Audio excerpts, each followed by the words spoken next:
প্ৰথমতে আজি গোথাৰ বাথৌ सान বাথৌ দিৱস মই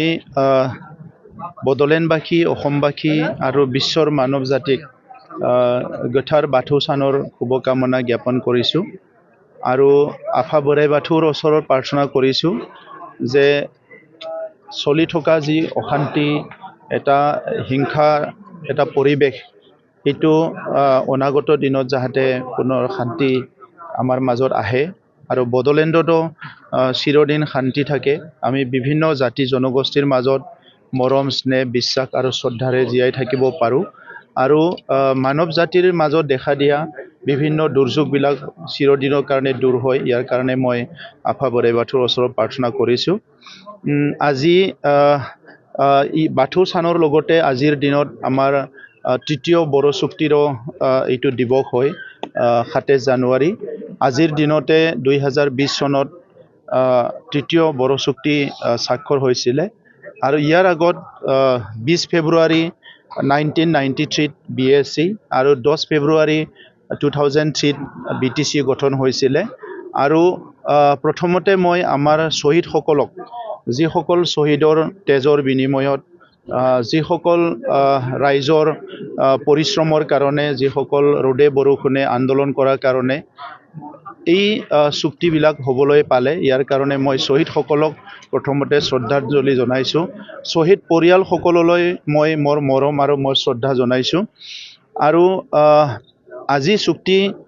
বিভিন্ন ঠাইত উদযাপন হৈছে বেলেগ বেলেগ ঠাইত বেলেগ বেলেগ সংগঠনে উদযাপন কৰিছে আমিও ইয়াত কৰিছোঁ তামুলপুৰত মই এটা বাৰ্তা চৰকাৰলৈ দিব বিচাৰিছোঁ যে যোৱা স্বাধীনতাৰ বহুত দশক ধৰি আমাৰ প্ৰজন্মৰ পিছত প্ৰজন্ম স্বাধীন দেশত নিজৰ সাংবিধানিক অধিকাৰ নিজৰ ভাষা সংস্কৃতিৰ অধিকাৰ নিজৰ পৰিচয় অস্তিত্ব নিজৰ ভূমিৰ অধিকাৰৰ কাৰণে স্বাধীন দেশৰ নাগৰিক হৈও বহুতখিনি মানুহে প্ৰাণ দিব লগা হ'ল আৰু এইটো এটা ভাবিব নোৱাৰা কথা যে দেশ স্বাধীন আমি সকলো মিলি কৰিলোঁ সংগ্ৰাম কৰি আৰু স্বাধীন দেশত সকলোৱে নিজৰ সাংবিধানিক অধিকাৰ লৈ জীয়াই থাকিব বিচাৰে কিন্তু কিছুমান বৈষম্যবাদী যিটো ৰাজনৈতিক চিন্তা ইয়াৰ কাৰণে বিভিন্ন সময়ত বিভিন্ন প্ৰান্তত বিভিন্ন অঞ্চলত বিভিন্ন ৰাজ্যত সংগ্ৰাম হৈছে গণতান্ত্ৰিক সংগ্ৰাম হৈছিলে অস্ত্ৰৰ সংগ্ৰাম হৈছিলে আৰু এইবোৰ পিছত চৰকাৰে বহুত মানুহৰ জীৱনৰ বিনিময়ত তেজৰ বিনিময়ত আকৌ আলোচনা কৰি চুক্তি কৰিব লগা হয় গতিকে এই চুক্তিবিলাক যেটো কৰিছে এই চুক্তিটো অকল হোৱাইট পেপাৰ নহয় ইয়াত শহীদসকলৰ তেজ লাগি থাকে সেই অঞ্চলৰ সংগ্ৰাম কৰা ৰাইজৰ আশা আকাংক্ষাৰ কথা তাতে নিহিত হৈ থাকে আৰু সেই চুক্তিৰ ওপৰত নিৰ্ভৰ কৰে সেই অঞ্চলৰ বিভিন্ন জাতি জনগোষ্ঠীৰ যেটো উন্নয়নৰ কথা শান্তিৰ কথা সহবাসস্থানটো সুগম কৰাৰ কথা বিভিন্ন কথাবিলাক তাতে লিপিবদ্ধ হৈ থাকে আৰু তাত নিহিত হৈ থাকে গতিকে ভাৰত চৰকাৰে বিটিআৰ চুক্তি বা ইয়াৰ আগত যিবিলাক চুক্তি হৈ গৈছে এই চুক্তিবিলাক 100% ৰূপায়ণ কৰিব লাগে আৰু দেশৰ নাগৰিকসকলক নিজৰ অস্তিত্ব লৈ জীয়াই থকাৰ কাৰণে এইখিনি সুবিধা কৰি দিব লাগে গতিকে বিটিআৰ চুক্তি বহুতখিনি ৰূপায়ণ হ'ল ইয়াৰ কাৰণে মই কেন্দ্ৰীয় চৰকাৰ ভাৰতৰ প্ৰধানমন্ত্ৰী গৃহমন্ত্ৰী বা ৰাজ্য চৰকাৰক ধন্যবাদ জনাইছোঁ কিন্তু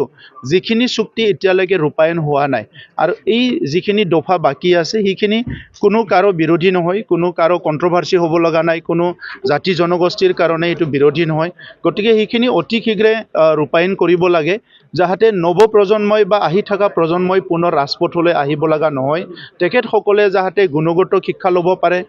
সায়েন্স আৰু টেকনলজিটো তেখেতসকলে আজি শিকিব পাৰে আৰু নিজকে সুস্থ নাগৰিক হিচাপে প্ৰতিষ্ঠা কৰিব পাৰে আৰু দেশখন আগুৱাই যোৱাত তেখেতসকলে সহায় কৰিব পাৰে যাহাতে তেখেতসকলৰ মূল্যৱান সময়বিলাক ৰাজপথত আহি ৰ'দে বৰষুণে ট্ৰেন লাইনত আহি আন্দোলন কৰিব লগা নহয় এই কথাবিলাক নজৰ দি পেলাই দায়িত্বত থকা কৰ্তৃপক্ষ বা ভাৰত চৰকাৰ অসম চৰকাৰ যিমানখিনি কনচাৰ্ন অথৰিটিজ আছে সেই সকলে এই চুক্তিবিলাক 100% ৰূপায়ণ কৰাৰ কাৰণে কাম কৰিব লাগে মই হেতু অনুৰোধ জনাইছোঁ